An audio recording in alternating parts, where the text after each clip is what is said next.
It's Alex Santipas from Mesoamerica's. I want to introduce you to episode number 2 of Automation 101. We survived episode number 1, which is always good.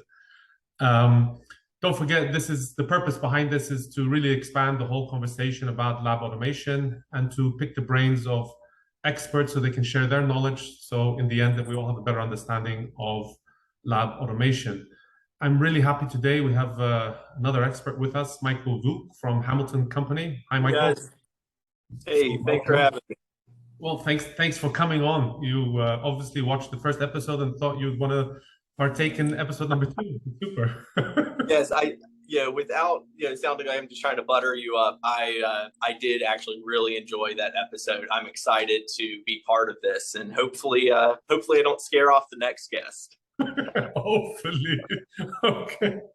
So I always like to start off the conversation, and I say I always like to start off, because I've done over 100 of these. Again, I have to remind myself this is only the second episode, but I like to start off the conversation by asking how you would define lab automation in the most simplest and basic of terms.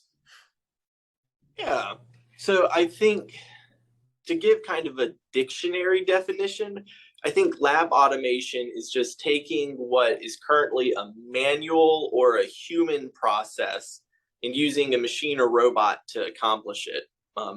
That's kind of the dictionary definition, but I think it misses the point of what's really going on when we talk about or think about the lab automation revolution, if you will.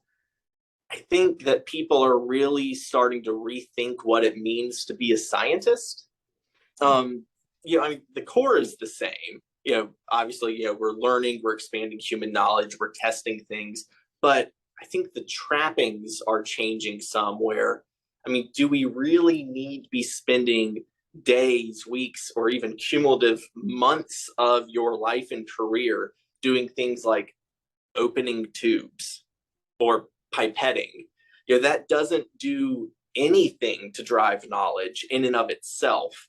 So what if, the concept of Malcolm Gladwell's 10,000 hours to become an expert, what if instead of becoming an expert decapper, you could become an expert, next generation sequencer, or get to that point faster? So I think that's really what is happening with lab automation, is finding ways to be a better scientist, be a better researcher, tester, all of these things. So, humans, we think, we create, we imagine, and robots are repetitive. They don't vary in their results. And they can do things that would honestly hurt a human, repetitive strain, things like that. So my definition of lab automation would just be, it's letting a machine do what machines do best so that you and I can go do what we do best. That's a really excellent explanation. I really like your point about becoming an expert decapper also. No, it's true, I guess. Lab automation is about, helping us be more innovative, be more creative as a result, and not spending our time and our focus, I guess, and our brain power, so to speak, on things like decapping, recapping, pipetting, and so forth. So, all those boring, tedious tasks, that's something that, the robot can do for us. Exactly. Yeah. Free your mind up to go do something that's actually driving value for yourself and humanity. Excellent. So then, talking about the value and understanding that there is value, obviously, in lab automation. We also know that if you look at the labs, just here in the US, not everybody obviously has adopted lab automation. So based on your experience, then, and this is a sneaky 2-in-1 question, if you were to think about, let's say, what are the top 3 reasons or the top 3 barriers, so to speak, to adopting lab automation? And having identified therefore those top 3 barriers, what are the specific steps that we can take to help labs embrace lab automation? Okay, yeah. And I think I'm going to respond to your sneaky 2-in-1 question by my first one's going to be kind of a 2-in-1 answer, and then I'll build out the rest. And I'll kind of answer how can we overcome it somewhat intertwined with what the barrier is. I think my first barrier is really easy. It's education and experience, which it's really difficult to be the first adopter of something. If you don't have any knowledge of something and you don't have any firsthand experience with it, and nobody else in your friend group or peer group has knowledge or experience with it, the barrier to entry is just astronomically high. And it's really difficult to break that and get into that new thing, whatever it is, whether it be a self-driving car or automation. And so I think that's where the solution to that is more resources, to self-promote briefly. That's what drove me to start posting on LinkedIn, was going, okay, there's this whole world of vocabulary used for automation that does not jive with normal conversation. You start talking about, PLLD and, all these other things, and people look at you like you've got three heads. So we really need basic 101. What are we even talking about when we use this acronym or this term? What do you need to think about to get into automation? Basic things like that, which is one of the reasons I'm super excited about this video series, is just to get that resource out there to provide that education to hopefully make it easier for people to consider what's really going on and what that might look like for their labs. So I think that getting that accessible information is huge. I think the other two barriers are going to be price and complexity. And this ties in with the education piece, because I don't think people understand how drastically the world of lab automation has changed, even in the last couple of years. In my experience, people think that they need to be dropping 6 figures or sometimes even 7 figures in order to get into the lab automation game. And if that is the case, I mean, wow, talk about a barrier to entry. You're ruling out the majority of academic labs. You're ruling out the majority of companies. A startup, unless you have insane venture capital, is not going to be able to drop that sort of money just off the bat. So that is a huge barrier. Similarly, with the complexity, people tend to think that they need a dedicated programmer, a computer engineer, or sometimes even like a mechanical engineer in order to run lab automation, to keep it operational. And that's just not true anymore. There are absolutely systems out there that you can drop that sort of money on, and you need the programming aspect or you need the service engineer to keep them running. That's still the case, but there's this whole other world that has really grown up in the automation space of accessible, affordable, I hate to call it starter automation, but starter first steps into automation where you don't need an entire room dedicated. It can just fit on your bench. You can walk up and learn to use it in a matter of minutes or just an hour or two versus needing weeks of programming experience. So I really think that is, that's a huge barrier, and that's how we overcome it, is getting out there and once again educating people, getting out to trade shows, networking events, doing video content to let people see the face of automation has changed and continues to change to be accessible and affordable. If you wanted to buy a nice not even a nice microscope, a mid-range microscope or a liquid nitrogen freezer, you can get automation for that same budgetary ballpark. So I think that's my thoughts on it. No, I agree with you. I think we were chatting earlier. We did say that there seems to be a lack of resource for anyone just to go on and to find any information about automation. And I think obviously it doesn't help to dispel this notion or this myth that automation isn't for me. It's not for my lab. I'm a small guy or I'm a medium-sized guy. I'm not like these big boys out there. They've got millions of dollars to spend and these huge Right. budgets and whatnot. And so, it'd be nice to get there one day, but I'm far from there. So I'm just going to stick with doing what I'm doing. And, automatically it's immediate barrier, isn't it? Really, if you think about it, it's just immediate. They just completely cut you off and they don't even bother maybe to continue any conversation. Yeah, it's been amazing as I've been going out to some of these trade shows, and I'll bring the system that I sell is, it's like 2 feet wide by 2 feet deep and 2 feet tall. I put it in the back of my van and drive it. If my team is watching this, I didn't say that.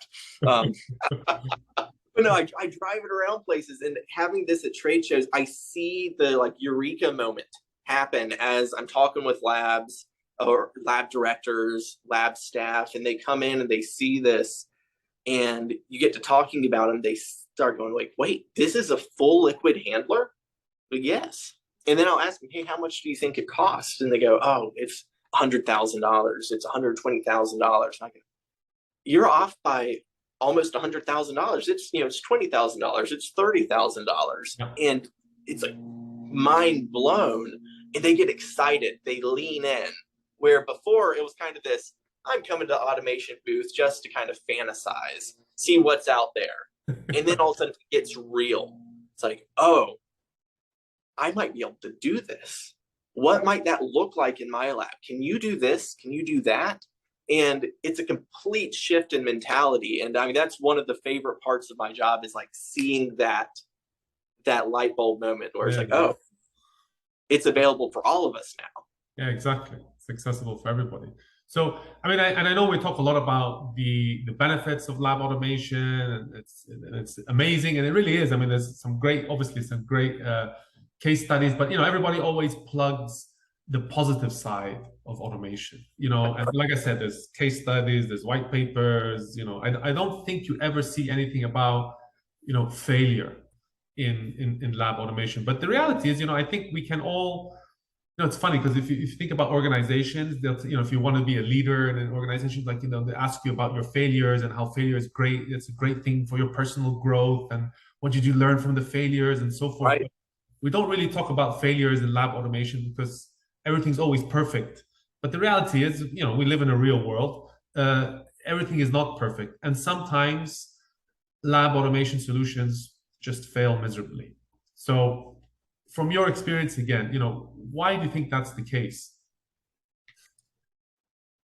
So, why do lab automation systems and solutions fail? That's a big question, and I think it's kind of like asking, why do wrecks happen on the highway? Right. Yeah. I have an answer for that. There's a million different factors that could play into it, but I think, are you driving a manual car? Is it an automatic? Is it self-driving? All those things, they can all wreck for different reasons. But I think thinking about automation, the number one, just to reiterate what Cole said last week, not having a plan. You have to know what you want to get out of automation. If you think that a robot is going to make your lab perfect and it can just do anything, you're in for a really nasty surprise, and you're going to be frustrated. You're going to feel like you wasted time and money, because honestly, you did if you didn't have a goal. There's a lab. I was just talking with an automation engineer the other day, and he was really frustrated because he is working with a group that they bought a really nice automation system. It's one of those 6-figure automation systems. And they didn't really know why they were buying it. They bought it because they wanted to increase throughput in their lab. And then a couple months into getting it set up, they decided to go work on a different assay on it instead. And then they were working on getting that optimized and set up. And they're like, well, we got this thing over here. Actually, let's pivot over to this. It's been a year and a half now. They're not up and running because they've changed focus so many different times. Yeah. And they didn't know what they wanted to get done, and their solution, it's honestly, it's failed. So you've got to know what you want to get out of it. And if you can, quantify it. I need to increase X by this amount. I want to walkaway time or throughput, whatever it is, get really specific and identify what's causing you heartburn and what the ideal state would look like. And then you can design an automation solution around that instead of buying a system and then trying to design your workflow around the system. Correct. One other thing, if we're talking about the entry level space, which I said a lot of people don't even realize exists, but when you do realize it exists, you get really excited about it, and you should. But I think one reason entry level automation systems and solutions can fail is because we don't necessarily know much about the world of automation, and now we're taking this first step. People don't necessarily know what they're looking for as terms of technology, and there's some great entry-level systems out there. There's also, to be quite honest, some subpar ones where they're missing key pieces of technology that you need to make automation work and to work properly, because a robot is only as smart as we equip it to be. Correct. And so that would just be the thing. You wouldn't want to go buy a car if you don't know anything about cars other than, hey, they drive, they have wheels, they go down the road. You might go buy a car that doesn't have airbags or doesn't have power steering, or worst case scenario, God forbid, you buy a car that doesn't have brakes. That's a bad scenario. You're setting yourself up for failure. And so you've just got to educate yourself on what is essential for automation to actually work properly. If this is your first time stepping into it and you're looking at these smaller, more entry-level systems, because the larger guys that do cost a lot of money, they're going to have what you need to effectively work. But there's a lot of new players entering the automation game.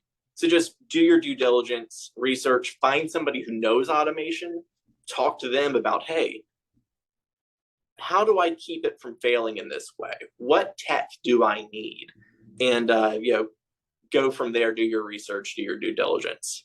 So it's like, lack of knowledge and a lack of a plan, pretty much, right. On that front. And I just want to add to that, because I think also, you can have the best plan in the world, you can have, the most resource available to you and so forth. But the reality is you need, I think, the people in the lab to be on your side, because if they're not, I think that people can be the biggest hindrance to an automation solution being, a success or a failure. Because to your point earlier about, the robot is only as smart as we make it out to be.